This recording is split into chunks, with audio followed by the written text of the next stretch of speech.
They called him Pastor Dogo, the man whose church never lacked members.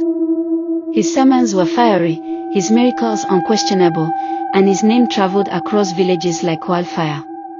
But what no one knew was this: Pastor Dogo did not kneel before God, he bowed before something darker.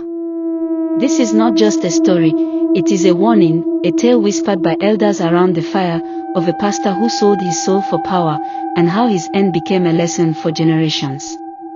Long ago in the town of Jidenrona, churches struggled. Pastors preached, but their benches remained empty. Then came Pastor Dogo. With just one sermon, people flocked to him like moths to flame.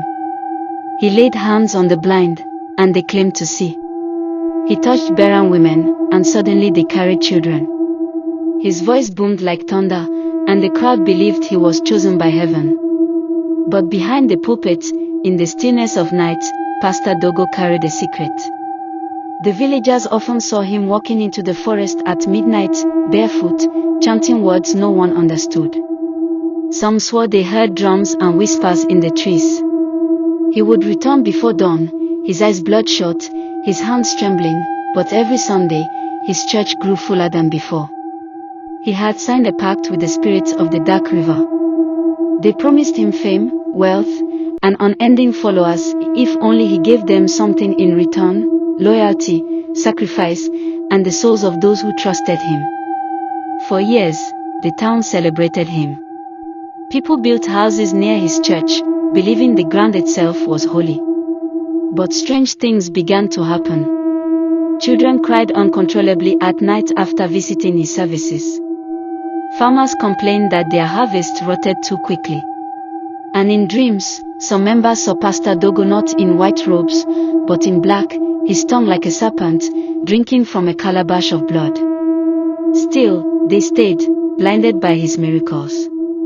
Until one fateful Sunday, as he preached, lightning struck the church roof. The skies darkened without rain, and the ground shook. Pastor Dogo fell to his knees, screaming words no one understood. His face twisted, his voice turned into a beastly growl. The spirits he served had come for him. Before the eyes of his loyal members, Pastor Dogo's body withered.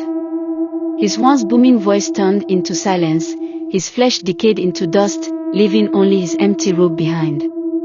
The crowd fled in terror, never to return. His great church became ruins, overgrown with weeds, a warning to anyone who passed by. And so the elders say, not every miracle comes from God. Some blessings are curses in disguise. Beware of leaders who shine too brightly, for some lights burn from the fires of the underworld.